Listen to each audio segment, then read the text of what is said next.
اور پر نام حسین ابن علی چڑھتا گیا، اور یوں تو ہے ہر شے کی حد، یہ حد سے بڑھتا گیا۔ چاند بڑا بڑھ کے گھٹا اور پھر گھٹتا گیا، اور چاند زہرا کا بڑا ایسا بڑا بڑھتا گیا، چھا گیا کونین پر اپنی ضیائے نور سے، اور بڑھ گیا اس کا تجلی وادی کوثر سے سلوار۔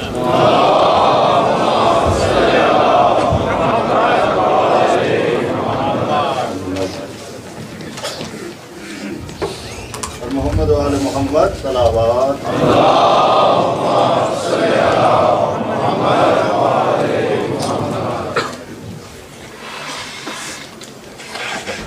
رحم اللہ من قرأ الفاتحہ۔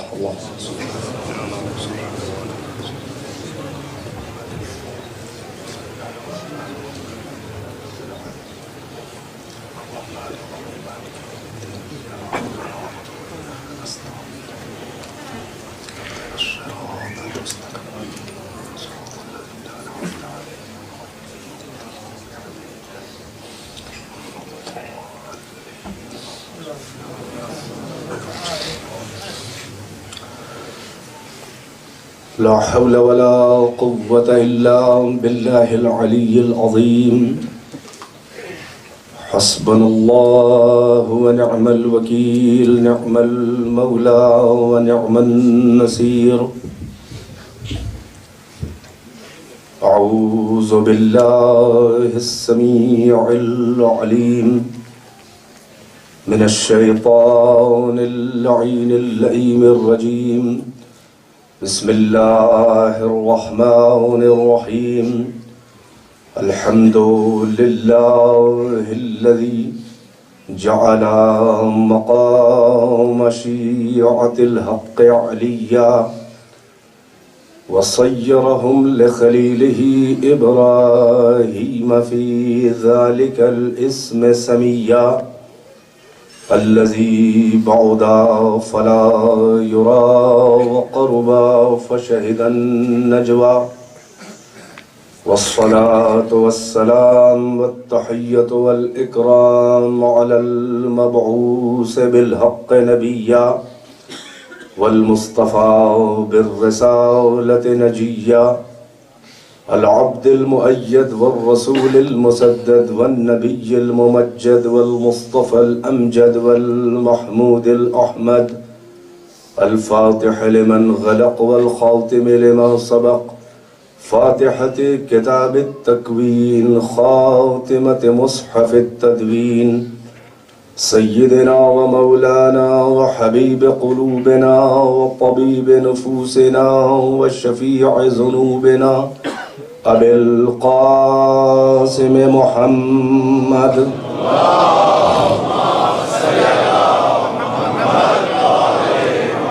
وآله الطيبين الطاهرين المعصومين، أعلام الورى ومصابيح الدجى وأمان لأهل السرى، الذين أذهب الله عنهم الرجس وطهرهم تطهيرا.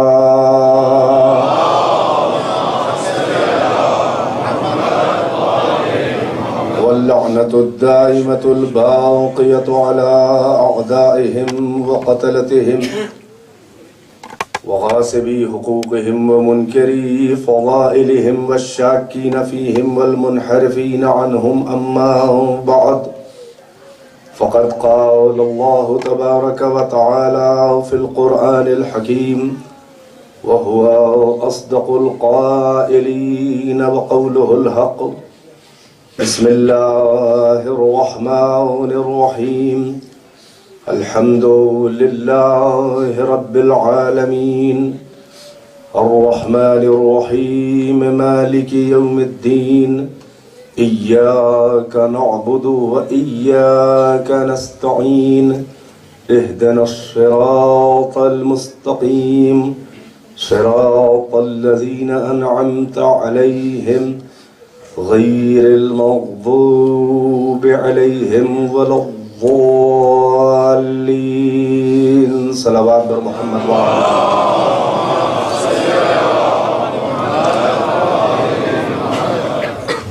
اس شب کی عظمتوں کے معیار سے صلوات پڑھیں۔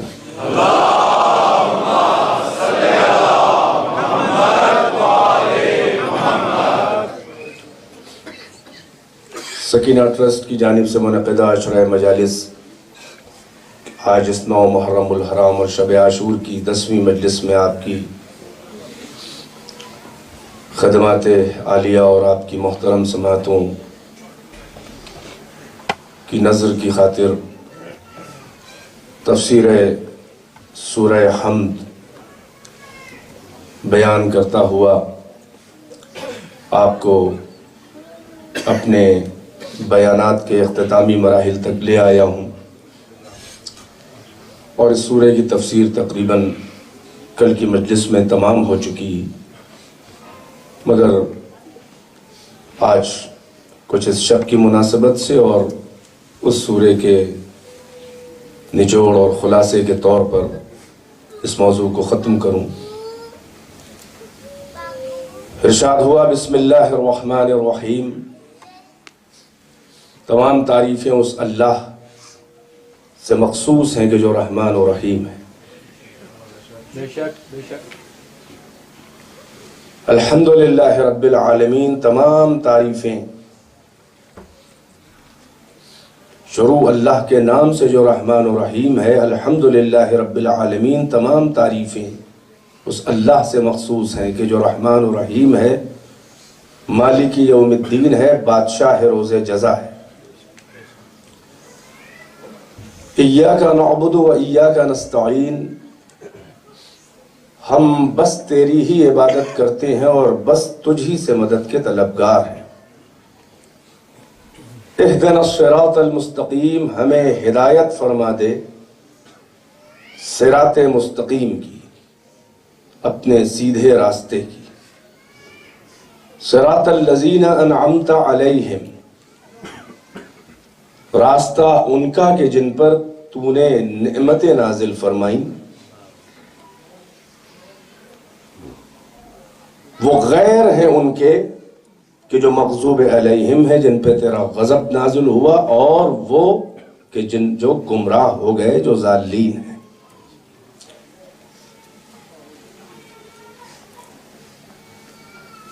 میں نے عرض کیا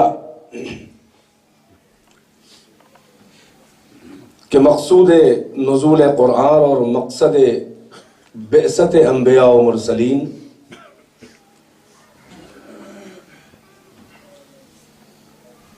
عرفان پروردگار ہے، اور غرض خلقت انسان عبادت پروردگار۔ وَمَا خَلَقْتُ الْجِنَّ وَالْإِنسَ إِلَّا لِيَعْبُدُونَ، ہم نے جن اور انس کو نہیں پیدا کیا مگر صرف اس لیے کہ وہ مجھے پوجیں، میری پرستش کریں، میری عبادت کریں۔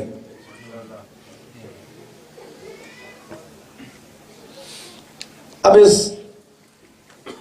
عبادت کی خاطر اور اپنے عرفان کی خاطر اور منزل مقصود تک پہنچانے کی خاطر اللہ نے سلسلہ انبیاء و مرسلین کا شروع کیا کہ جو سب سالکان و رہبران صراط مستقیم ہیں۔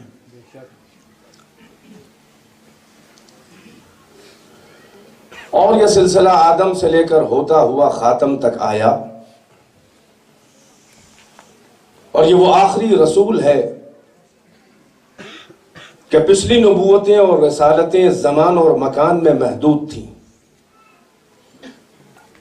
مگر جب سلسلہ ہدایت اور نبوت مقام خاتمیت تک پہنچا تو زمان اور مکان کی قید ختم ہو گئی۔ چنانچہ ارشاد ہوا کہ تبارک الذی نزل الفرقان علی عبدہ لیکون للعالمین نذیرا، بابرکت ہے وہ ذات کہ جس نے اپنے بندے محمد پہ قرآن فرقان نازل کیا تاکہ وہ عالمین کے لیے نذیر و بشیر قرار پائے۔ اب ظاہر ہے کہ صراط مستقیم کا سب سے بڑا رہبر یہ وہ آخری نبی ہے کہ اب اس کی کتاب خاتم الکتب، اس کی شریعت ناسخ الشرائع، اس کی رسالت ختم سلسلہ نبوت اور رسالت، اس کی ہدایت مگر نہیں رکے گی۔ کتاب آخری ہے، قانون آخری ہے، نبی آخری ہے، رسول آخری ہے، شریعت آخری ہے، مگر یہ کیونکہ صبح قیامت تک کے لیے رسالت لے کر آیا ہے، یہ رہ نہ جائے، یہ رہ جائے یا نہ رہ جائے، مگر اس کی رسالت رہ جائے گی۔ موسیٰ رسول تھے، ہیں نہیں۔ جو یہ نہ مانے کہ موسیٰ رسول تھے وہ کافر، اور جو یہ کہے کہ موسیٰ رسول ہیں وہ بھی کافر۔ مگر یہ وہ رسول ہے کہ جو اللہ نے اپنے نام سے جس کا نام جوڑا، کہ اپنی توحید کی گواہی کے ساتھ ساتھ اس اپنے آخری رسول کی رسالت کی گواہی بھی ملا دی ہے۔ چنانچہ گلدستہ ازاں سے جو ہر مسلمان آج اعلان کر رہا ہے کہ اشہد ان محمد رسول اللہ، اس کا مطلب یہی تو ہے کہ میں گواہی دیتا ہوں کہ محمد اللہ کے رسول ہیں۔ تو جب محمد اللہ کے رسول ہیں، اس کا مطلب یہ ہوا کہ محمد چلے گئے، رسالت نہیں گئی ہے۔ تو اب جب محمد جانے لگے تو وجود ابتدائے رسالت کا مرحلہ تو ختم ہو گیا، رسول منوا لیا۔ تو اب جانے کے بعد جب رسالت کو چھوڑ کے جا رہے ہیں تو کیا بقائے رسالت کا کوئی انتظام محمد کر کے نہ جائیں گے؟ کیا بقائے رسالت کا کوئی انتظام کر کے نہ جائیں گے؟ بھئی یہی سبب ہے کہ یہ سلسلہ انبیاء و مرسلین کا جو جاری ہوا، آپ دیکھیں کوئی لمحہ جو ہے وہ اللہ کی طرف سے نبی و رسول سے کوئی زمانہ خالی نہ گیا ہے۔ آدم جانے نہ پائیں، شیس آ جائیں، شیس جانے نہ پائیں، وسیع شیس آ جائیں، نوح جانے نہ پائیں، وسیع نوح آ جائیں، ابراہیم جانے نہ پائیں، اسماعیل و اسحاق آ جائیں۔ یعنی یہ کہ کوئی ایک لمحہ ایسا خالی نہ گیا کہ جو بشکل نبی و رسول حجت خدا سے زمین خدا ایک لمحے کے لیے بھی خالی رہی ہو۔ یہاں تک کہ یہ سلسلہ حضرت عیسیٰ پر آ کے ٹھہرا، اور حضرت عیسیٰ کے بعد اوصیاء عیسیٰ کا سلسلہ شروع ہوا، اور مقام ختم نبوت تک یہ نبوت پہنچی۔ لہٰذا کوئی لمحہ بھی اللہ نے بغیر ہدایت کے نہیں چھوڑا۔ یعنی صراط مستقیم پر اگر رہزن ہے تو رہبر کے بغیر بھی اللہ نے صراط مستقیم کو نہیں چھوڑا۔ اب سوال یہ ہے کہ یہ وہ صراط مستقیم، کہ وہ اسلام، وہ دین خدا کہ جس کا پہلا رہبر اور ہادی بن کے حضرت آدم آئے۔ بھئی اتنا یاد رہے کہ آدم پہلے بشر بھی ہے، پہلے ہادی بھی ہے۔ آدم پہلے بشر بھی ہے، پہلے ہادی بھی ہے۔ تو یہیں سے مزاج ہدایت اللہ کا معلوم ہو گیا کہ پہلے بشر کو ہادی بنانے کا مطلب یہ ہے، نبی بنانے کا مطلب یہ ہے کہ کوئی ہدایت لینے والا ہو یا نہ ہو، ہدایت دینے والا ہونا چاہیے۔ میں توجہ ہے کہ نہیں ہے؟ تو جب ابتدا میں کوئی ہدایت لینے والا ہو یا نہ ہو، ہدایت دینے والا ہونا چاہیے، تو انتہا میں بھی کوئی ہدایت لینے والا رہ جائے یا نہ رہ جائے، ہادی کا وجود ہونا چاہیے۔ اذان عالیہ ہے میری طرف متوجہ۔ میں تمہید میں بہت زیادہ الجھانا نہیں چاہ رہا ہوں، اس لیے کہ ماشاءاللہ آپ کا یہ جمع غفیر ہے، اور آپ اس مقصد کی بات سننا چاہتے ہیں کہ آج جس شب کے لیے آپ جمع ہوئے ہیں، مگر میں ظاہر ہے کہ قرآن سے پڑھنا چاہ رہا ہوں اور اسلام کی بات سنانا چاہ رہا ہوں۔ یعنی کربلا کا اسلام سے اگر ربط نہ ہوتا تو یہ کیوں ہم اسلام کی بات شروع کرتے ہیں اور حسین تک پہنچ جاتی ہے؟ یہی تو صراط مستقیم اور حسین، اسلام اور حسین، دین خدا اور حسین، رسالت اور حسین، توحید اور حسین، نبوت اور حسین، قرآن اور حسین، شریعت اور حسین، اس کا باہمی ربط جو نہیں سمجھے ہیں وہی عزائے حسین نہیں مناتے ہیں، اور جو ربط سمجھ گئے ہیں حسین سے ان عقائد کا، وہ عبادت سمجھ کے عزائے حسین مناتے ہیں۔ اس لیے کہ عزائے حسین بقائے اسلام کا نام ہے۔ میں توجہ ہے کہ نہیں ہے؟ یعنی جو اسلام آدم سے شروع ہوا، اسلام اللہ کا ایک دین ہے، یاد رہے، ان الدین عند اللہ الاسلام، اللہ کے نزدیک دین بس اسلام ہے۔ اس کا مطلب یہ ہے کہ اس سے پہلے جو انبیاء و مرسلین آئے تھے وہ اسلام ہی لے کر آئے تھے، جس اسلام کا پہلا مبلغ آدم ہے۔ میں توجہ کا طالب ہوں، نوح بھی مبلغ اسلام ہے، ابراہیم بھی مبلغ اسلام ہے، موسیٰ بھی تبلیغ اسلام کرنے آئے، عیسیٰ بھی تبلیغ اسلام کرنے آئے، یعقوب بھی تبلیغ اسلام کرنے آئے، یوسف بھی تبلیغ اسلام کرنے آئے، ابراہیم و اسماعیل و اسحاق و یعقوب اور جتنے بھی انبیاء بنی اسرائیل یا اس سے پہلے اور اس کے بعد ہیں وہ سب مبلغ اسلام ہیں۔ تو کبھی آپ نے سوچا کہ اس دین کا پہلا مبلغ آدم ہے اور اس دین کا آخری مبلغ خاتم ہے؟ وہ پہلے مبلغ ہے یا آخری مبلغ ہے؟ اب عالم اسلام اسلام سے میرا سوال یہ ہے کہ اگر ہم یہ کہیں کہ بانی اسلام کون ہے تو یہی تو ہر مسلمان کہے گا آج کہ بانی اسلام محمد رسول اللہ ہے۔ بھائی آپ اذہان عالیہ کو ذرا سا یہاں پر مربوط کر لے، بھائی کسی بھی مسلمان سے آج یہ سوال کیا جائے کہ بانی اسلام کون ہے تو یہی تو کہتا ہے کہ ہمارے رسول۔ میرا سوال یہ ہے کہ اگر آپ کے رسول بانی اسلام ہے تو ماننا پڑے گا کہ پچھلے انبیاء کوئی اور دین لے کر آئے تھے۔ ذرا سی محنتیں آپ کو کرنی ہوں گی، اس کے بعد بات میری واضح ہے۔ اگر ہم پیغمبر اسلام جنہیں ہم کہتے ہیں، نبی اسلام جنہیں ہم کہتے ہیں، بانی اسلام یقیناً کہتے ہیں، غلط نہیں کہتے، مگر یہاں پر ہم یہ بتانا چاہ رہے ہیں کہ کیوں کہتے ہیں۔ اس کیوں کو سمجھ جاؤ گے تو بات کے مراحل آسان ہو جائیں گے۔ جس دین کا پہلا مبلغ آدم ہے، ظاہر ہے اللہ کے نزدیک اور کوئی دین نہیں ہے اسلام کے علاوہ، تو کیا آدم کوئی اور دین لے کر آئے تھے؟ کیا نوح، ابراہیم و موسیٰ، عیسیٰ کوئی اور دین لے کر آئے تھے؟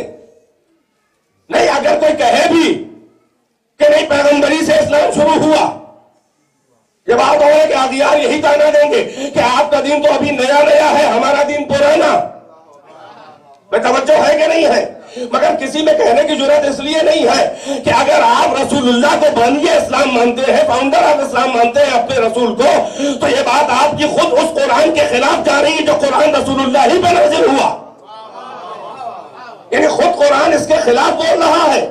پچھلے انبیاء و مرسلین کے یہاں اسلام کی تبلیغ ہے، اسلام کی دعائیں خود قرآن بتا رہا ہے۔ آپ اٹھا کے دیکھیں کہ یعقوب بھی یا کوئی ابراہیم بھی خانہ کعبہ کی دیواروں کو بلند کرتے وقت کیا دعا کر رہے ہیں؟ وَإِذْ يَرْفَعُ إِبْرَاهِيمُ الْقَوَاعِدَ مِنَ الْبَيْتِ وَإِسْمَاعِيلُ رَبَّنَا تَقَبَّلْ مِنَّا إِنَّكَ أَنْتَ السَّمِيعُ الْعَلِيمُ رَبَّنَا وَاجْعَلْنَا مُسْلِمَيْنِ لَكَ۔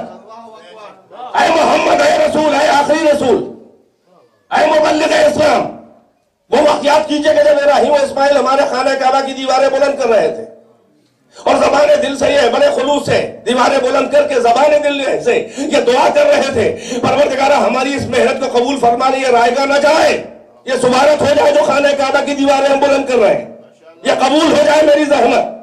یہ ابراہیم و اسماعیل دعا کر رہے ہیں۔ پھر آگے کیا کہہ رہے ہیں ابراہیم؟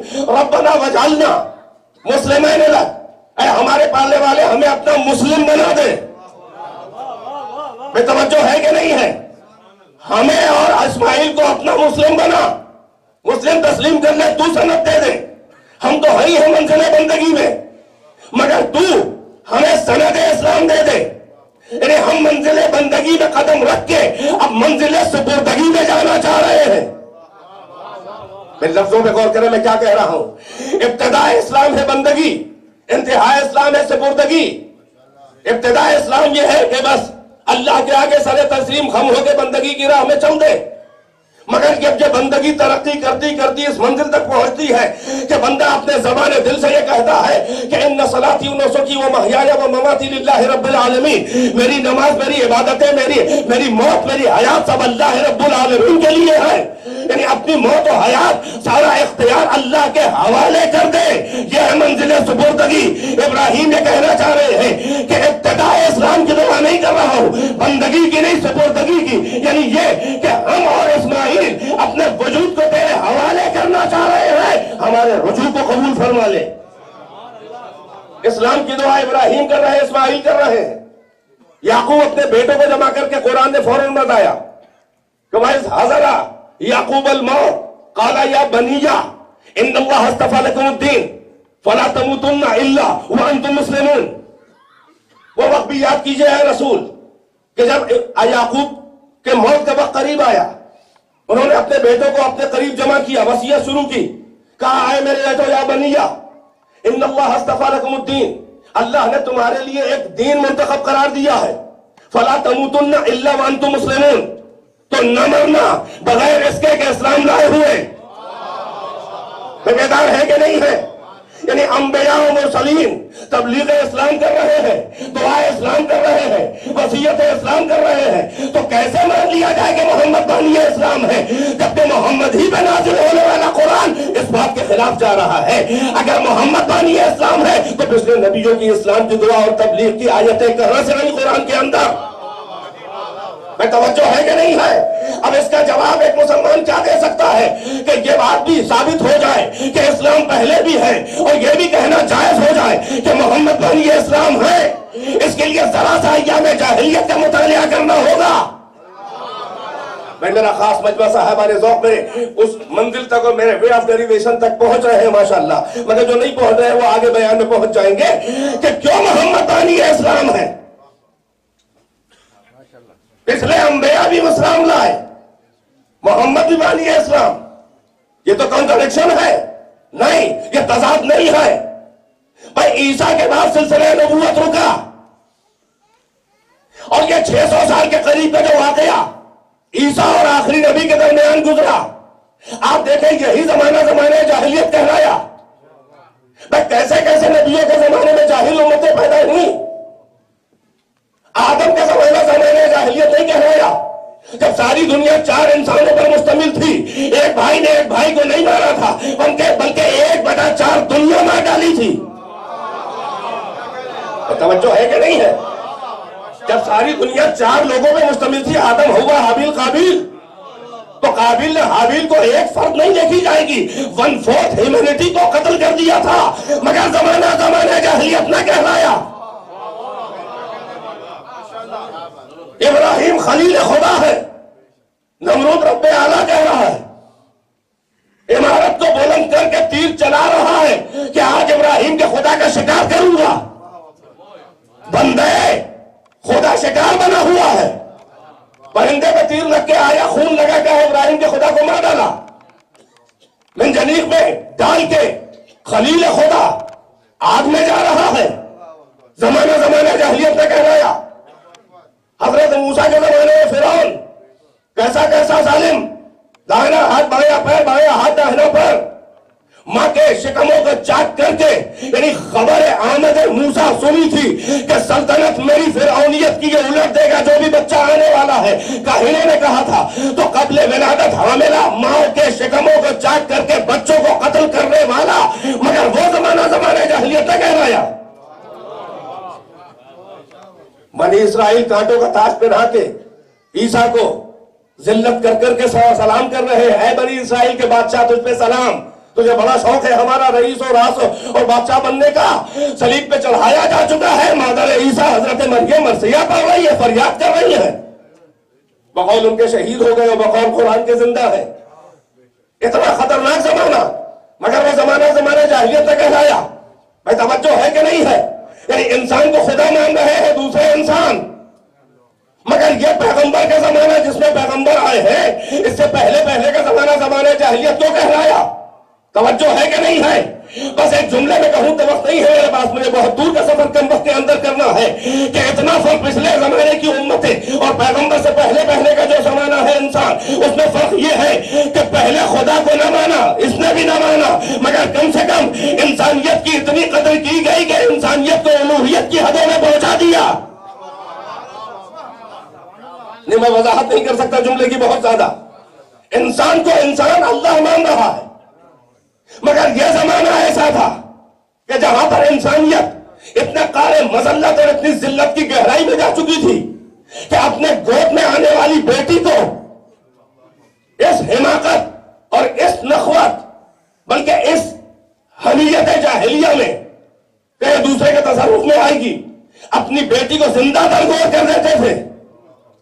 یعنی معیار انسانیت اتنا پست ہو گیا تھا، بلکہ یوں کہوں کہ عیسیٰ کے بعد جو زمانہ گزرا اس میں توحید کے نقش اتنے مٹا دیے گئے تھے، بنیاد دین خدا ایسی اکھاڑ دی گئی تھی کہ پیغمبر نے آ کر، بھائی توجہ، بڑی محنت انہیں کرنی پڑی۔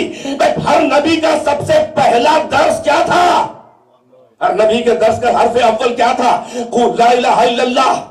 آدم لا الہ الا اللہ لے کر آئے، نوح اور ابراہیم و موسیٰ و عیسیٰ تک لا الہ الا اللہ۔ تو یہ سب اللہ کی طرف سے پڑھانے کے لیے معلم آئے ہیں بشریت کو۔ ہر ایک کے درس کا، ہر ایک کے سلیبس کی سب سے پہلی لائن اور پہلا چیپٹر ہے توحید، یعنی لا الہ الا اللہ۔ کبھی آپ نے غور نہ کیا؟ بے توجہ، کبھی آپ نے غور کیا اس بات کے اوپر کہ جس جملے سے 1,23,999 انبیاء اپنی تبلیغیں شروع کر چکے تھے، چاہیے تو یہ تھا کہ آخری پیغمبر جو آ رہا ہے اب اس مرحلے کے آگے سے درس شروع کرتا، مگر پیغمبر کا آ کر اور کئی سال لا الہ الا اللہ، قولوا لا الہ الا اللہ، قولوا لا الہ الا اللہ، یہ کہنا اس بات کی دلیل ہے کہ نقش لا الہ مٹایا جا چکا تھا، ورنہ یہ آخری معلم بھی وہیں سے شروعات نہ کرتا جہاں سے پہلے نے کیا تھا۔ ایک صلوات پڑھے وہ محمد و آل محمد۔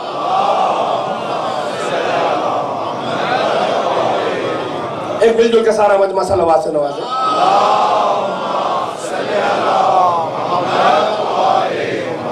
3 سے عدد پورا کرتے سارا مجمع مل کے۔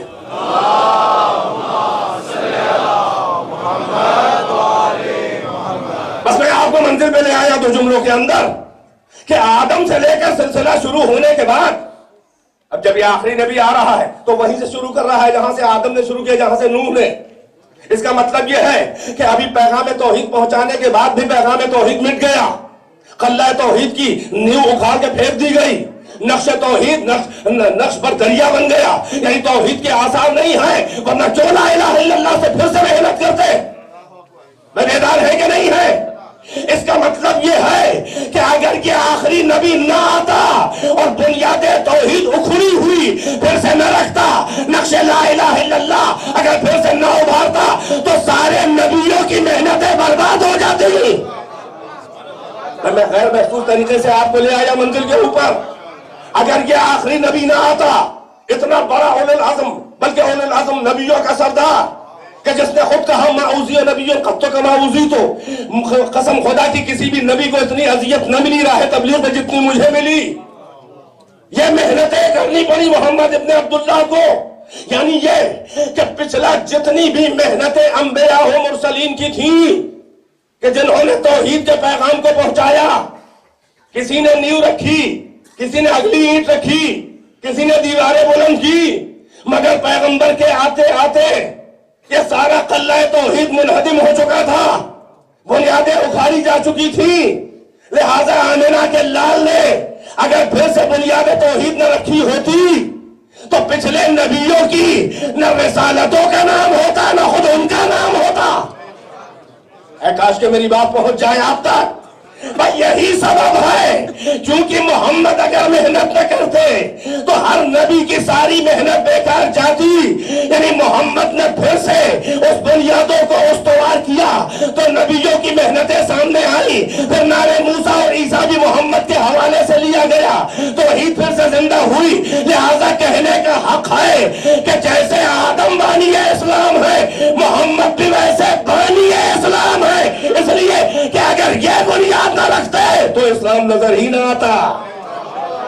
بس اس کے آگے مجھے زحمت نہیں دینی تھی، اس تمہید کو آپ کے اذہان عالیہ میں اس لیے محفوظ کرانا تھا کہ یہیں سے ہمیں مزاج سمجھ میں آ گیا کہ محمد اس لیے بانی اسلام کہ اگر پھر سے محنت نہ کرتے تو توحید کا نام نہ ہوتا، اسلام کا نام نہ ہوتا، دین خدا کا نام نہ ہوتا۔ اس کے مطلب ایک فارمولہ ہر مسلمان یہی تو جواب دے گا، یہودی عیسائی کو یہی تو جواب دے گا، وہ کہے گا کہ محمد بانی اسلام کیسے؟ ہم کہیں کہ بانی اسلام محمد اس لیے کہ آدم سے لے کر عیسیٰ تک کی ساری محنت ختم ہو جاتی اگر محمد پھر سے وہ بنیادیں نہ رکھتے۔ اس کا مطلب یہ ہے کہ پہلے نمبر پہ بانی اسلام وہ ہوتا ہے جو ابتدا کرے، اور دوسرے نمبر پہ بانی وہ بھی ہوتا ہے کہ جو اکھڑی ہوئی بنیادوں کو پھر سے رکھے۔ بھئی یہی تو فارمولہ کام آ رہا ہے کہ پیغمبر اس لیے بانی اسلام کہ اکھڑی ہوئی توحید بنیاد کو پھر سے محمد نے رکھا۔ تو اس کا مطلب یہ ہے کہ تاریخ کے کسی بھی دور میں جب اسلام کا نام مٹایا جا چکا ہو، جب بنیاد توحید اکھاڑی جا چکی ہو، جب وحی و خبر کا مذاق اڑایا جا رہا ہو، جب قرآن کو گڑی ہوئی کہانی کہا جا رہا ہو، جب رسالت کو حکومت اور ملوکیت کا ڈھونگ کہا جا رہا ہو، جب حلال کو حرام اور حرام کو حلال بنایا جا رہا ہو، جب محرموں سے نکاح کیا جا رہا ہو، جب کھلم کھلا مسند خلافت محمد پہ بیٹھ کے شراب پی جا رہی ہو، ارے ایام جاہلیت بھی شرما جائے دور یزید دیکھ کر۔ بھئی کیا سن رہے ہیں؟ تاریخ اٹھا کے دیکھیں، یہ ہم اپنی طرف سے نہیں کہہ رہے ہیں کہ یزید کا وہ دور آیا تھا کہ جس میں بنیاد توحید اکھاڑی جا چکی تھی، دین کو الٹا جا چکا تھا، بلکہ پچھلی امتوں سے خطرناک وہ ہانگے بن گیا تھا کہ نبیوں کے مخالفین کبھی بھی مسند رسول پر نہیں بیٹھے پچھلی امتوں میں. شاید آپ میری بات کو فالو نہیں کر رہے ہیں. موسیٰ کے مخالفین کبھی نائب موسیٰ بن کے نہیں بیٹھے. موسیٰ کی رسالت کا مذاق اڑانے والے کبھی مسند وزارت و خلافت موسیٰ میں نہیں بیٹھے. ابراہیم کے مخالفین کبھی نمائندہ ابراہیم بن کے نہیں بیٹھے. یہ اتنا خطرناک دور آیا تھا کہ مسند رحمانیت پہ شیطان بیٹھ گیا تھا. تو اس کا مطلب یہ ہوا کہ دور یزید کا مطالعہ کرے تو ایام جاہلیت سے خطرناک ہے. اب یہ کون کھڑا ہوا تھا اس کا مقابلہ کرنے؟ قسم خدا کی اگر حسین نہ ہوتے تو نام خدا تو ہوتا مگر بدنام ہوتا. محمد کا نام تو ہوتا مگر سیرت مسخ ہو چکی ہوتی. اسلام کا نام تو ہوتا مگر سراسر اسلام کے خلاف ہوتا. توحید شرک میں بدل چکی ہوتی. یہی سبب ہے کہ حسین نے اپنے خون ناحق سے دریائے امواج حوادث میں موجوں کی تلاطم خیزی میں جو دریائے حوادث میں جو ناؤ توحید اور اسلام کی کشتی جو تھپیڑوں سے دوچار تھی، حسین نے اپنے خون ناحق کا سہارا دے کر اس کشتی دی کو ساحل مراد تک پہنچایا. اس کا مطلب یہ ہے کہ جیسے آدم بانی اسلام ویسے محمد بھی بانی اسلام. جیسے محمد بانی اسلام ویسے حسین بانی اسلام. ایک صلوات اور محمد و آل محمد.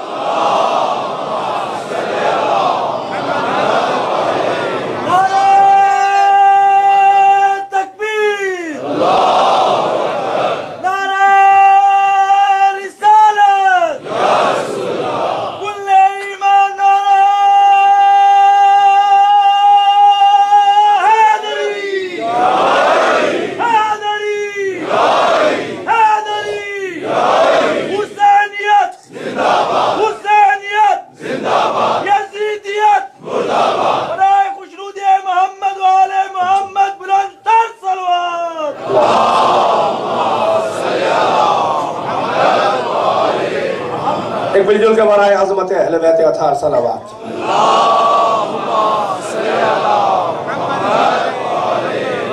بہت آسان لہجے میں پیغام دینا چاہ رہا ہوں جوانوں کو کہ جیسے آدم بانی اسلام جو کہ پہلی نیو رکھی، پہلی خشت رکھی، پہلی اینٹ رکھی، محمد دوسرے نمبر پہ بانی اسلام اس لیے کہ اکھاڑی جا چکی تھی نیو پھر سے رکھی ورنہ نام نہ ہوتا.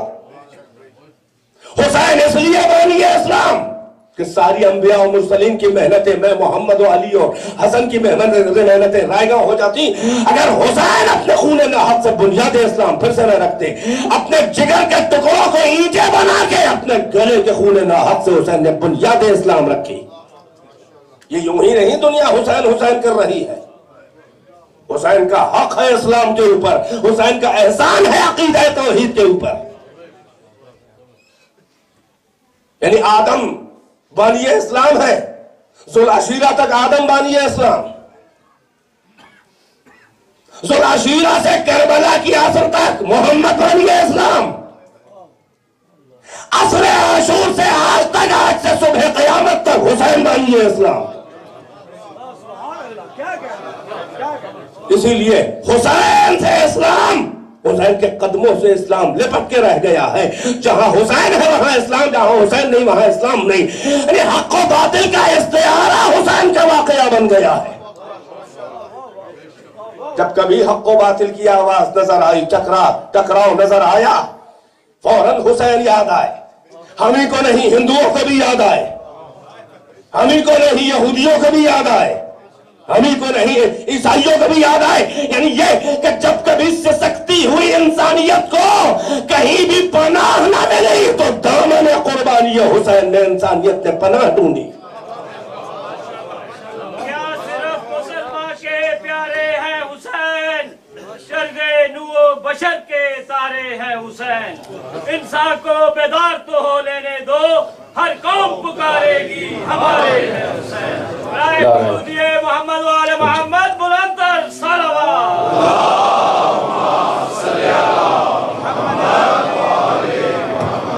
بھائی یہی سبب ہے کہ خواجہ معین الدین چشتی کے وہ اشعار آپ کو یاد ہیں کہ یوں ہی نہیں انہوں نے کہے شاہ حسین بادشاہ حسین. حسین شاہ ہے ان کا نہیں، حسین بادشاہ ہے. ان کا یہ بھی کوئی ستائش حسین نہ ہوئی. ان کا دین ہے حسین، حسین دین ہے. ان کا یہ بھی تعریف حسین نہیں ہے. اس لیے کہ جب دین کو کوئی راہ فرار نہ مل رہی تھی، جب دین کو کہیں پناہ نہ مل رہی تھی، تو کس نے اپنے دامن میں دین کو بچایا؟ ان کا دین نہیں ہے حسین، دین پناہ حسین. اور اس کی بھی دلیل دی انہوں نے کہ سردار نداب دست در دست یزید حقا کے بنا الہ الہ ہست حسین. سر دے دیا، ہاتھ نہ دیا باطل کے ہاتھ پر. حقا حق تو یہ ہے کہ حسین بنا الہ الہ ہے، لا الہ کی بنا ہے حسین. اللہ اکبر. بھائی یہی سبب ہے، یہی سبب ہے کہ جو عقیدہ توحید کا ماننے والا ہے اسے حسین کے در پہ آنا ہے اور آیا. آپ دیکھیں کہ شخصیتیں دین میں بڑی بڑی ہوتی ہیں، مگر قسم خدا کی تاریخ ہدایت میں آدم سے لے کر آج تک حسین کے معیار کی شخصیت نہ نظر آئی. اس اعتبار سے کہ حسین کا معیار جو ہے وہ دین و نظریات اور اوپینینز اور عقائد سے اوپر ہے. حسین کا معیار عقیدوں سے اوپر ہے. اگر حسین عقیدوں کے معیار سے بھی اوپر نہ ہوتے تو غیر مسلم کبھی حسین کو نہ مانتا. انتہا تو یہ ہے کہ جو حسین کے نانا کو نہیں بھی مانتا ہے وہ حسین کو مانتا ہے. اب تو سمجھ میں آیا کہ حسین کی ضرورت ہے.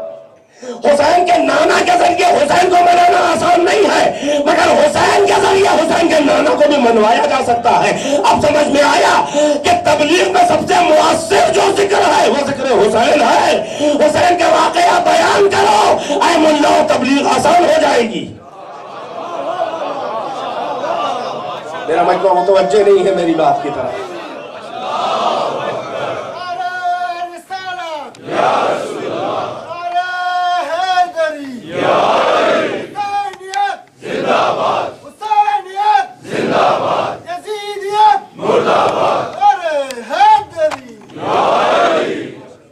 حسین کا واقعہ بیان کرو، حسین کی قربانی بیان کرو، کربلا کا ذکر کرو. عناصر تبلیغ میں سب سے مؤثر جو عنصر ہے وہ ذکر حسین ہے. حسین کی حکومت کائنات کی روحوں کے اوپر ہے، جسموں پہ نہیں. حسین کے ذکر میں وہ جذب و کشش ہے کہ جس میں ذکر توحید و انبیاء و مرسلین و رسالت و قیامت و معاد و نماز و روزہ اور جنت و دوزخ و فرشتے اور حوران جنت و جنت، یہ تمام عقائد جتنے ہیں، جتنے اعمال ہیں، وہ سب ذکر حسین میں کھینچے ہوئے چلے آتے ہیں. ایک ذکر ایسا ہے کہ جو مرکز اذکار ہے، ایک حسین ایسے ہیں جو مرکز عقائد بنے ہوئے. حسین کو کوئی ایسا نہیں ہے جو نہ مانے. بدبخت ہے وہ مسلمان کہ جو اپنے ہیرو کو نہ مانے. کائنات کے لوگوں کا مزاج یہ ہے کہ وہ اپنے رہبروں کو بلند اٹھاتے ہیں، جو نبی ہو ان میں اچھائی وہ بھی بیان کرتے ہیں. یہ بدبختی مسلمان کی ہے کہ جس کے پاس حسین کا جیسا رہبر و ہیرو ہو وہ کسی اور در پہ جائے. مگر یہ کشمکش عقائد ہم جانتے ہیں، یہ کشمکش عقائد کاہے کی ہے. اسی کو تو حسین بے نقاب کرنے کے لیے چلے تھے، اور اسی لیے تو پیغمبر حسین کا تعارف جگہ جگہ کرا رہے تھے. ان الحسین مصباح الہدی و سفینۃ النجات. حسین چراغ ہدایت ہے، حسین کشتی نجات ہے. اس سے پڑھ کے بھی کیا پیغمبر کا کوئی جملہ ہو سکتا ہے؟ الحسن والحسین سیدہ شباب اہل الجنہ. حسن حسین جنت کے جوانوں کے سردار ہیں. اس سے بڑھ کر بھی کوئی پیغام ہے کہ جسے جنت جانا ہے، یعنی سردار سے محبت نہ ہو بلکہ بغض ہو اور جنت کی تمنا. اللہ اکبر. کتنے کھلے ہوئے ارشادات پیغمبر ہیں. میں آپ کو صحیح بتا رہا ہوں کہ پیغمبر کے تعارف کے حسین محتاج نہیں تھے، بلکہ یہ صرف اتمام حجت ہے کہ پیغمبر بتا رہے ہیں کہ اگر نہ براہ راست پہچان رہے ہو تو میرا کہنا تو یاد آ جائے، اس لیے کہ جب میرا کلمہ پڑھتے ہو تو میری بات ہی مان جاؤ۔ اس لیے کہ آل محمد سن لے جملے، آل محمد کی عزت ذاتی ہے، وہ اپنی عزت و توقیر و عظمت میں انڈیپینڈنٹ ہے، وہ رشتہ رسول اللہ کے محتاج نہیں ہے اپنی عزت میں۔ توجہ کا طالب ہوں، یہ حسین، یہ حسن، یہ فاطمہ، یہ علی، یہ اہل بیت اطہار، یہ نگاہ خدا میں انڈیپینڈنٹ، مستقل، بغیر رشتہ رسول اللہ کے ذاتی طور پہ محترم ہیں۔ کیا کہنے، بہت دیکھیں جانتا حسین کو کون نہیں ہے؟ میں نے عرض کیا کہ یہودی، عیسائی، ہندو بھی حسین کو مانتا ہے اور مسلمان بھی مانتا ہے، اور مسلمانوں میں بھی دو زاویے ہیں ماننے کے۔ دیکھنا یہ ہوگا کون کس آسپیکٹ میں دیکھ رہا ہے اور کون کس اینگل سے مان رہا ہے۔ حق حسین کیا ہے اسے سمجھنا پڑے گا، حق اہل بیت کیا ہے سمجھنا پڑے گا۔ میں بھی تقریریں سنا کرتا ہوں، اہل تشیع بھی بیان کرتے ہیں، علماء شیعہ، ذاکرین شیعہ بھی بتاتے ہیں کہ اہل بیت کیا ہے، علماء دیوبند بھی بتاتے ہیں، وہابی بھی بتاتے ہیں کہ کیا ہے اہل بیت۔ کچھ نہ کچھ تو بتائیں گے نا، مجبوری صحیح۔ علماء بریلویہ بھی تو بہت بڑھ چڑھ کے بتاتے ہیں، میں سنا کرتا ہوں جب میرے موقع ہوتا ہے۔ ایک مولانا بہت آج کل چل رہے ہیں طاہر القادری صاحب، وہ بھی بیان کرتے ہیں۔ بخاری شریف اور مسلم سے ساری روایتیں اس بات پہ زور دے رہی تھی کہ حسین کو چاہو اس لیے کہ رسول اللہ کے نواسے ہیں اور خوش ہو جائیں گے رسول اللہ۔ ہم کہتے ہیں کہ پسترین درجہ معرفت حسین کا صحیح مگر ہے، میرے ساتھ ہے کہ نہیں ہے؟ ہم تو اسی بات پہ خوش ہیں کہ 1400 سال کے بعد سے ہی تھوڑے تھوڑے لہجے بدلے تو نظر آئے۔ جہاں ذکر آل محمد سب سے بڑا جرم ہو، کم سے کم اس مجمع میں حسین کا نام تو لیا جا رہا ہے جیسے صحیح۔ مگر ہمیں عرفان حسین کے لیے ضرورت نہیں ہے کہ ہم کسی اور سے پوچھیں، سارے رشتے یہی بیان کیے جا رہے ہیں۔ حضرت ابوبکر امام حسن کو کندھے میں بٹھا کے مدینے کی گلیوں میں ٹہل رہے ہیں، اپنے بیٹوں کو کبھی نہ بٹھایا۔ پوچھا لوگوں نے کس لیے؟ کہا میں نے اپنے رسول کو کندھوں میں بٹھا کے شہزادوں کو ٹہلاتے ہوئے دیکھا ہے، لہٰذا میں بھی رسول کی نقل میں کہ آقا خوش ہو جائے۔ توجہ ہے کہ نہیں ہے؟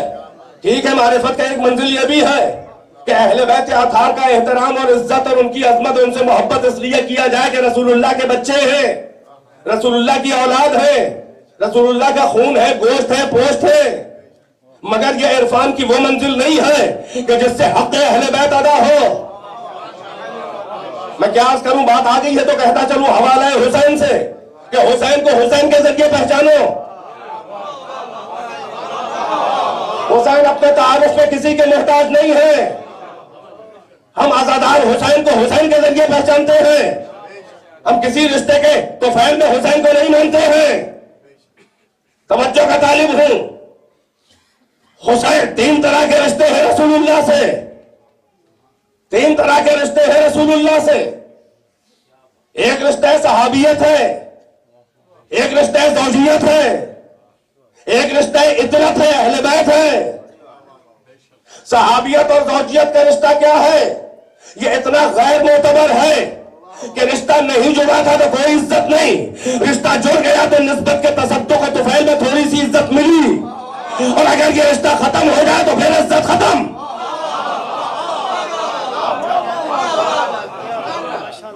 سن رہے ہیں میرا بیان؟ تین رشتے میں نے عرض کیے، اہل بیت کو اہل بیت کے ذریعے پہچانو، جیسے اہل بیت نے کہا اللہ سے کہ اے اللہ میں نے تجھے تیرے ذریعے پہچانا۔ ساری کائنات اللہ کو پہچانے نشانیوں کے ذریعے، مگر اہل بیت تو کائنات سے پہلے پیدا ہوئے، وہ کسی اور کا وسیلہ کیسے بنائے؟ ہم کہیں ہم نے اللہ تجھے پہنچا تھا کائنات کے ذریعے، حسن حسین کے ذریعے، محمد علی کے ذریعے، فاطمہ کے ذریعے، علی محمد فاطمہ حسن حسین کیسے کہے؟ بھئی یہی سبب ہے کہ وہ کہتے ہیں یا من دل علی ذاتہ ہی بذاتہ، اے وہ کہ جو اپنی ذات کی خود ہی دلیل ہے۔ کل کمرے میں یہ بات ہو رہی تھی، بات میرے احباب کے ساتھ،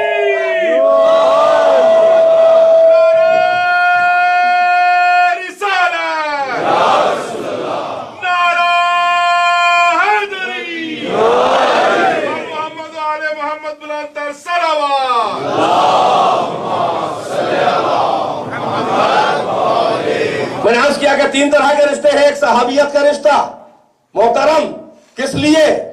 صحابی کا لفظ ہی بتا رہا ہے، نام جب غائب ہو جائے اور جب نسبت کا نام لیا جائے تو اس کا مطلب کہ وہ نام کی ذات معتبر نہیں ہے، نسبت کی وجہ سے معتبر ہو گئی ہے۔ توجہ ہے کہ نہیں ہے؟ میں ابھی عرض کروں گا کہ اس شخص کا نام لیا جائے تو اعتبار اس کا ذاتی ہے، اور اگر اس شخص کا نام نہ لیا جائے، اگر رشتے کا نام لیا جائے تو رشتے کی وجہ سے عزت ملی۔ میں ابھی آ رہا ہوں، میں آپ کے ذہن پہنچے ہوں گے۔ اگر کسی شخصیت کا نام لے لے کوئی تو اس کا مطلب کہ وہ نام معتبر ہے، وہ خود ذات معتبر ہے، اور اگر رشتے کے حوالے سے اشارہ کیا جائے تو رشتے کی وجہ سے معتبر ہو گیا، رشتہ نہ ہوتا تو معتبر نہیں تھا۔ صحابیت کا رشتہ وہ ہے کہ جو اگر جڑے تو معتبر، جڑے تو عزت ملی، رشتہ جڑنے سے پہلے عزت نہیں تھی، رشتہ جڑنے کے بعد تھوڑی سی عزت طفیل میں ملی، نسبت کی وجہ سے ملی۔ اب کرو نسبتوں کا احترام، ساری عزت چلی جائے گی۔ میرا خیال یہاں اکثریت وہ والا مجمع آ گیا ہے جو شاید پہلی تاریخ سے میرا موضوع نہیں سن رہی تھی۔ بہرحال جو بھی ہو، محب حسین ہیں، سبھی عزادار ہیں انشاءاللہ۔ صلوات بر محمد و آل محمد۔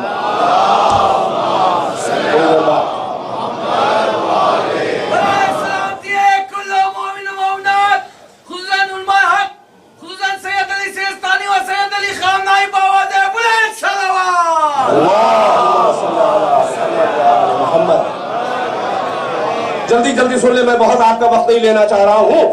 میں نے عرض کیا کہ اہل بیت اطہار اپنی عزت میں اور اپنی منزلت اور اپنی عظمت اور اپنی فضیلت اور اپنی قدر میں اور اپنے معیار میں رشتہ رسول اللہ کے محتاج نہیں ہے۔ ٹھیک ہے، وہ وفادار رسول اللہ ہے جو رسول اللہ کی وجہ سے حسین کو مانے، مگر یہ حق حسین نہیں ہے۔ حق حسین اس سے اونچا ہے۔ سنیں، صحابیت کا رشتہ جڑا تو معتبر، نہیں جڑا تو کوئی عزت نہیں، ٹوٹ گیا تو ختم۔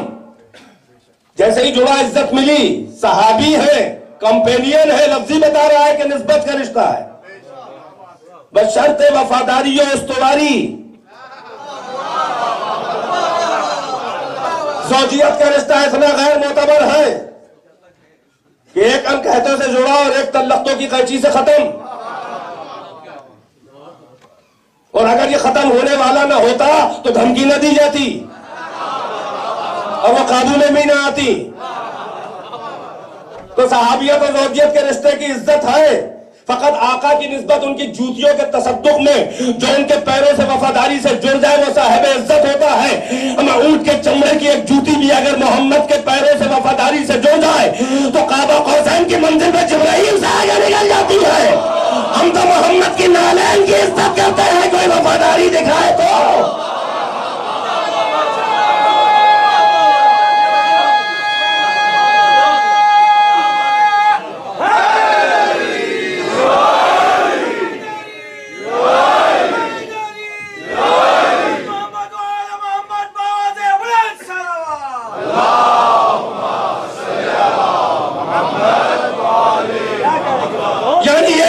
صحابی کو اگر پہچاننا ہو اور کوئی کہے گا صاحب عزت ہے تو کیا کہا جائے گا؟ بھئی یہی کہا جائے گا کہ محمد کے صحابی ہے لہذا معتبر محترم۔ میں توجہ ہے کہ نہیں ہے؟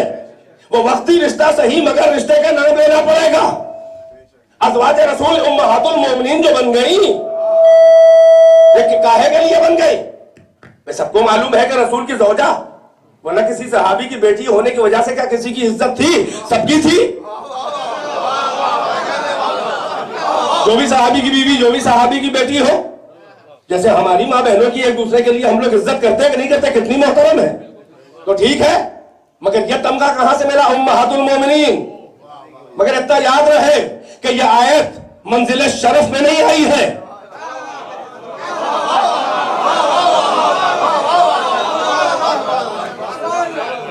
عزت بڑھانے کے لیے نہیں آئی ہے, عزت بچانے کے لیے آئی ہے. اب میں اس سے زیادہ واضح نہیں کہہ سکتا. نہیں غور فرمایا میں کیا کہہ گیا. اردو ہے یہ, اردو ماشاءاللہ آپ جانتے ہیں.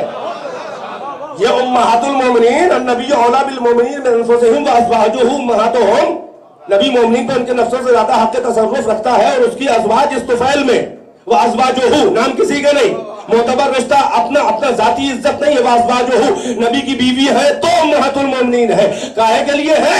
بعد بدخواہ منافقین جو صحابیت کے لبادے میں آ گئے تھے اور جنہوں نے صراحتاً یا اشارتاً یہ کہا تھا کہ محمد کی وفات کے بعد اگر ہم رہے تو ان کی بیویوں سے معاذ اللہ نکاح کریں گے, تو اللہ نے کہا لو سب کی ماں بنا دے رہے ہیں, اب کرو نکاح. جملہ دے رہا ہوں, مزہ آئے گا. کہ یہ امہات المومنین کی جو آیت آئی ہے یہ عزت بڑھانے کے لیے نہیں آئی ہے, عزت بچانے کے لیے آئی ہے. صلوات علی محمد و آل محمد.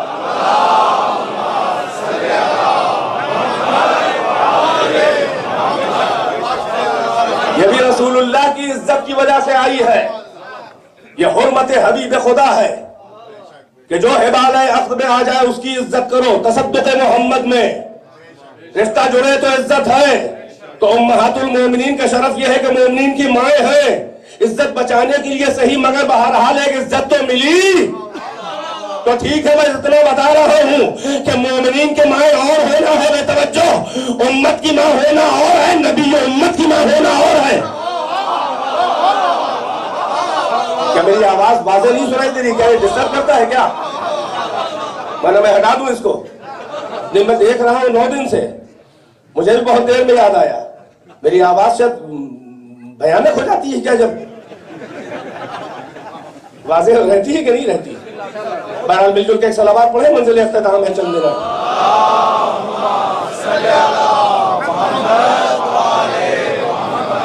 بھائی ازواج رسول اللہ امہات المومنین ہیں.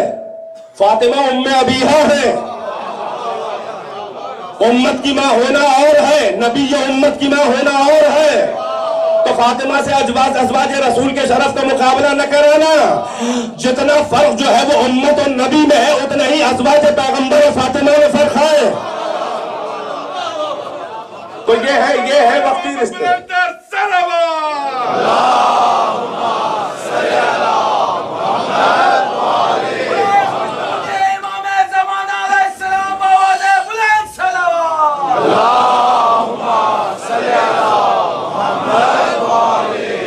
بیدار رہیے گا, یہ ازواج کا رشتہ محترم کس لیے؟ رسول اللہ, میرے آقا کی ازواج, میری مائیں, اصحاب رسول اللہ کس لیے ہمارے لیے محترم؟ ورنہ کیا ہے؟ اسلام بولا, اسلام ہم لائے. کلمہ انہوں نے پڑھا, کلمہ ہم نے پڑھا. رسول پہ ایمان بولا ہے, ہم لائے. وہ دیکھ کے لائے, ہم بغیر دیکھے لائے.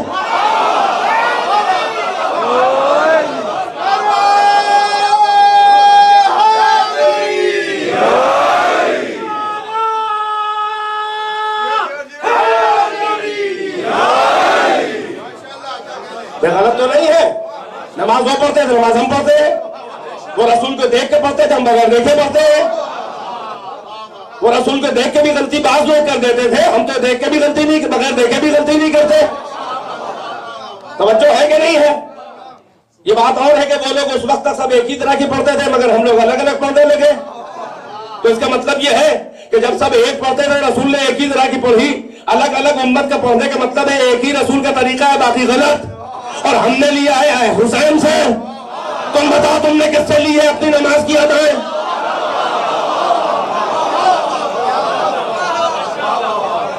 بہت کلیئر ہے راستہ صراط مستقیم کا, دندناتے ہوئے چلے جاؤ اگر حسین کے ہاتھ میں ہاتھ دیا ہے. ورنہ صراط مستقیم پہ بھی شیطان ایسے سجدے کرائے گا کہ اللہ کہے کہ سجدہ کر, جہنم جا.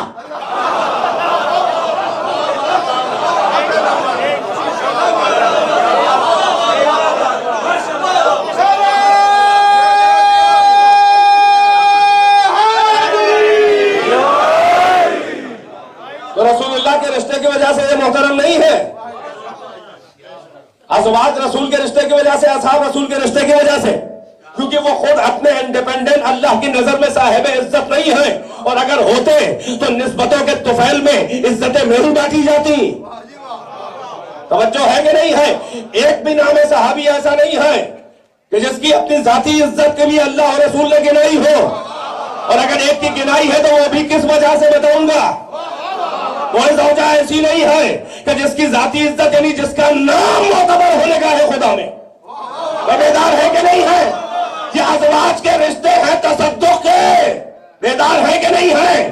ہر زوجہ اور ہر صحابی کی عزت یہ ہے کہ رسول اللہ سے رشتہ جوڑا جائے، مگر اہل بیت اطہار کی عزت یہ ہے کہ جب جبرائیل چادر کے نیچے پوچھتا ہے کہ یہ کون لوگ ہیں، تو اللہ کہتا ہے کہ یہ فاطمہ ہے، یہ ان کے باپ ہے، یہ ان کے شوہر ہیں، یہ ان کے بچے ہیں۔ یہ ہے منزل، یہ ہے منزل اہل بیت اطہار، وہ فاطمہ و ابوہا و بعلہا و بنوہا۔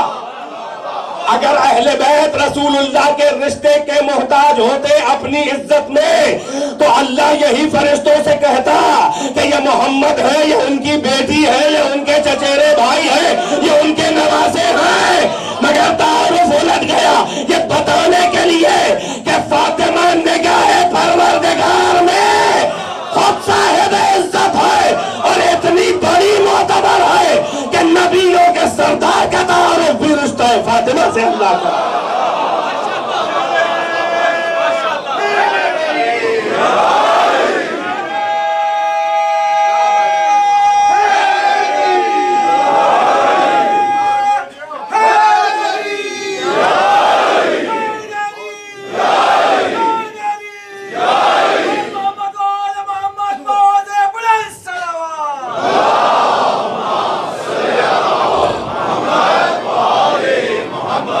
آپ غور فرمائیں کسی صحابی کی عزت کیا ہے، وہ کیا پوچھے کہ آپ کون ہیں، کہ انا من رسول اللہ۔ رسول پلٹ کے نہیں کہیں کہ فلاں صحابی مجھ سے ہے۔ صحابی کو عزت چاہیے تو کہے میں رسول اللہ سے ہوں، یعنی ان کے تابعین، ان کے متبعین، ان کے غلاموں میں سے ہوں۔ اگر وہ قبول کر رہے ہو، اور پیغمبر ہر ایک کے لیے نہیں کہیں گے اس لیے کہ سند ہو جائے گی۔ صحابی عزت پانے کے لیے کہے کہ میں رسول اللہ سے ہوں، رسول پلٹ کے نہیں کہیں گے کہ یہ صحابی مجھ سے ہے۔ کوئی ایک جھوٹی روایت دکھا دو کسی کے لیے، اگر کوئی بہت بڑا صاحب عزت ہے تو یہ روایت دکھا دو کہ پیغمبر نے کہا ہو کہ اول مجھ سے ہے۔ 1 2 3 4 5 6 جتنے بھی گنتی دھندناتے ہوئے گنتے چلے جائیں، کسی ایک کے بارے میں جھوٹی روایت دکھا دیے پیغمبر نے کہا ہو کہ فلاں صحابی مجھ سے ہے۔ توجہ ہے کہ نہیں ہے؟ وہ کہے کہ ہم رسول سے ہیں، رسول نہیں کہیں گے یہ مجھ سے ہے۔ زوجہ کہے کہ میں رسول سے ہوں، یعنی ان کے گھر میں ہوں، ان سے جڑی ہوں، ان کی بیوی ہوں۔ رسول کبھی نہیں کہیں گے کہ فلاں، ارے ایک دکھا دو انا منہا، میں اس سے ہوں۔ محبوبیت کے جھوٹے دعوے اپنی جگہ پہ ہیں، مگر اس طرح کی حدیث ابو ہریرہ بھی نہیں کر سکا۔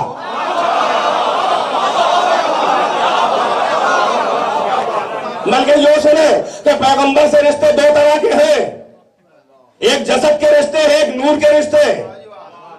ایک جسد بشریت کے رشتے دار ہیں، عالم انوار کے رشتے دار دوسرے۔ عالم جسد کے جو رشتے دار ہیں ان کو اجازت نہیں ہے کہ رسول سے رشتہ جوڑیں۔ عالم جسد کے جو رشتے دار ہیں، جو بشریت کے رشتے دار خاندانی ہے، بلڈ ریلیشن سے ہی، انہیں اجازت نہیں ہے کہ رسول اللہ سے اپنا رشتہ جوڑیں۔ ہوں گے حمزہ چچا، پکارے رسول اللہ، بیٹا بھتیجا نہ کہے، ہوں گے عبداللہ ابن عباس ابن عبد المطلب چچا، مگر پکارے یا رسول اللہ، یا ختم النبیین، اے میرے آقا، اے میرے سید، اے میرے سردار۔ ہوں گے عبداللہ ابن عباس چچیرے بھائی، مگر کہے یا رسول اللہ۔ ایک روایت پہ دکھا دے کہ قال ابن امی، عبداللہ ابن عباس کہے کہ میرے ابن ام نے یہ روایت کی ہے، یہ فرمایا قال رسول اللہ۔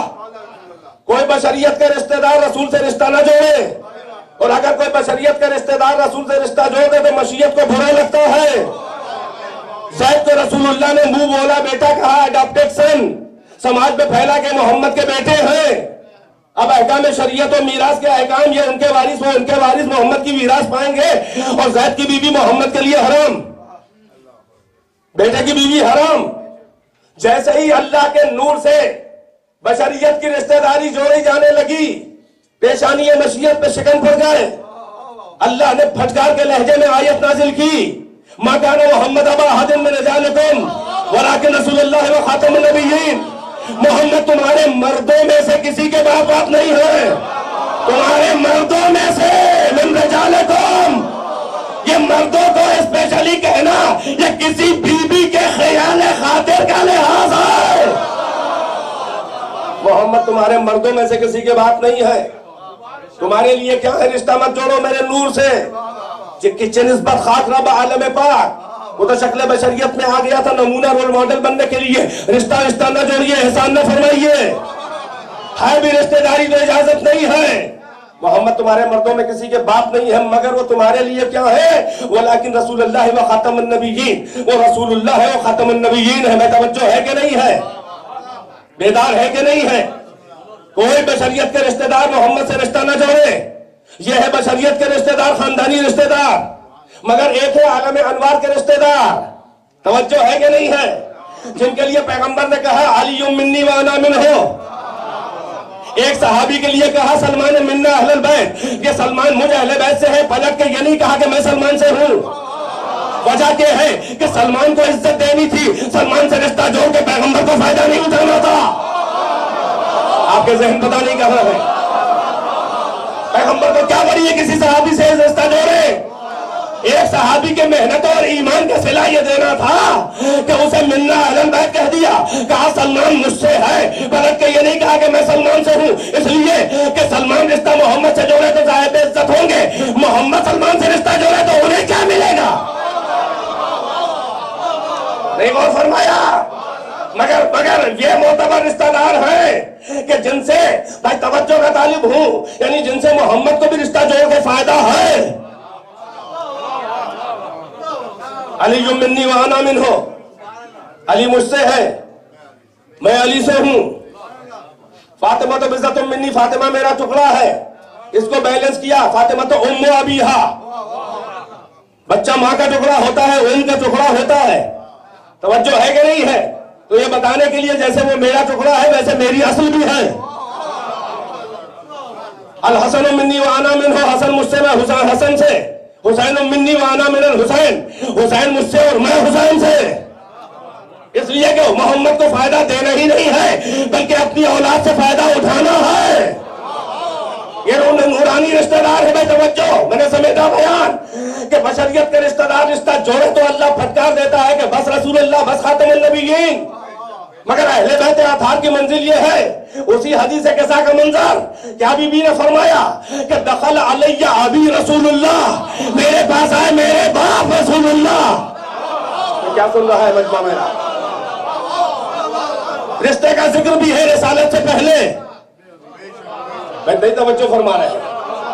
ابھی رسول اللہ، فاطمہ کہہ رہی ہیں کہ پہلے میرے باپ، بعد میں تیرے رسول.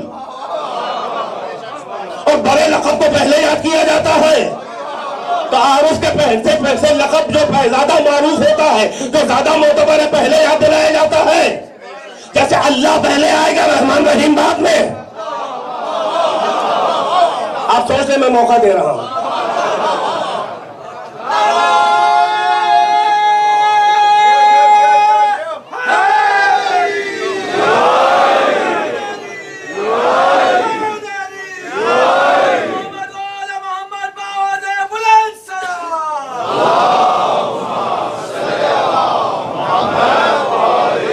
مناسب وقت یہ ہے کہ انتظامیہ کا حکم ہے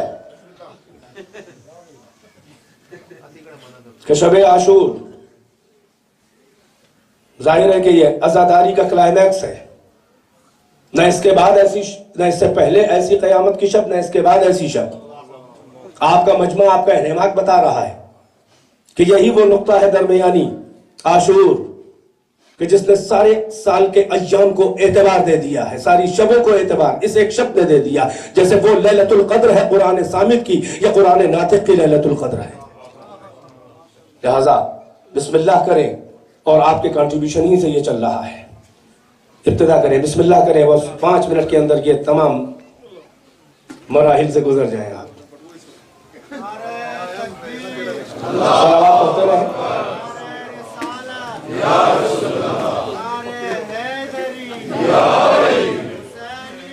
حسینیت زندہ باد، یزیدیت مردہ باد، نعرہ حیدری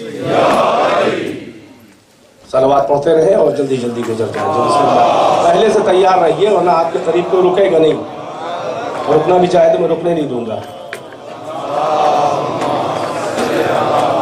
پہلے سے تیار رہیں. ماشاءاللہ، جزاکم اللہ.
بس ایک صلوات بلند آواز سارا مجمع اختتامی صلوات پڑھیں. اللہم صلی علی محمد وعلی محمد. تو باقی سارے رشتے جو ہیں وہ معتبر جب ہے رسول سے ملے. بشریت کا رشتہ دار ہو تو رشتہ جوڑنے کی اجازت نہیں ہے، مگر نورانیت کے رشتہ دار جو ہیں ان کو اجازت ہی نہیں ہے، بلکہ وہ اپنے رشتے کا ذکر منصب سے پہلے کرتے ہیں. جیسے چادر کے نیچے رسالت امامت جمع ہونے کے بعد بھی فاطمہ کا نام لینا اس بات کی دلیل ہے کہ آسمانوں پر ملائکہ کے درمیان رسالت اور امامت سے زیادہ مشہور و معروف ہے نام فاطمہ. ویسے ہی پیغمبر یہاں پر کیا کہہ رہے ہیں، بی بی کیا کہہ رہی ہیں، دخل علی ابی رسول اللہ، میرے پاس آئے میرے باپ رسول اللہ. اور میں نے عرض کیا کہ بڑا نام پہلے لیا جاتا ہے، الحمدللہ رب العالمین الرحمن الرحیم. باقی جو بڑا نام ہے وہ پہلے، اللہ سے معتبر کوئی نام نہیں اس کا. ویسے فاطمہ یہ نہیں کہہ رہی ہے کہ دخل علی رسول اللہ ہے ابھی، رسول اللہ آئے میرے باپ، نہیں، ابھی رسول اللہ. توجہ ہے کہ نہیں ہے؟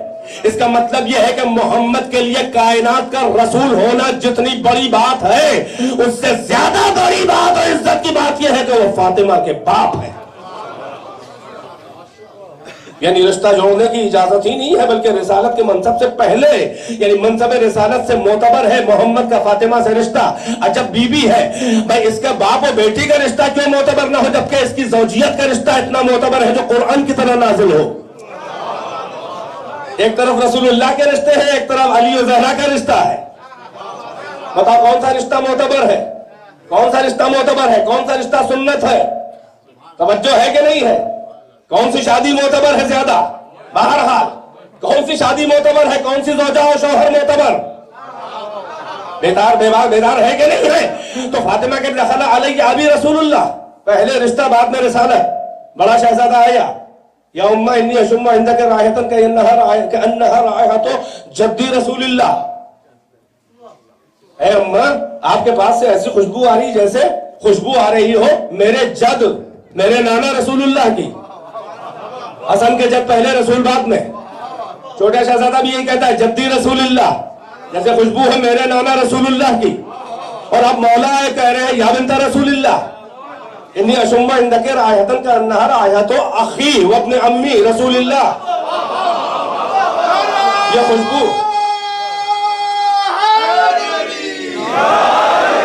توجہ کا طالب، توجہ کا طالب ہوں. ظاہر ہے کہ یہ بہت مشہور معروف ترین حدیث ہے اور اسی کے اندر سے فضائل نکل رہے ہیں. بھئی مولا ہے کیا کہا کہ ایسی خوشبو ہے جیسے میرے بھائی میرے چچا کے بیٹے. بی بی نے ایک رشتہ جوڑا پھر رسول اللہ کہا، شہزادوں نے ایک ایک رشتہ جدی جوڑا پھر رسول اللہ کہا. علی نے 2 رشتے بیان کیے اور ایک رشتہ اپنا آخری اور ایک رشتہ ایک کچھ پہلے اٹھا دیا. اخی میرے بھائی و ابن امی یعنی میرے چچا عبداللہ کے بیٹے، میں ابو طالب کا یا عبداللہ کے، یعنی علی نے اس نورانی رشتے کو ایک پش پہلے اٹھا کے ابو طالب اور عبداللہ کو اس نورانی رشتے میں شامل کر دیا۔ صلوات علی محمد و آل محمد۔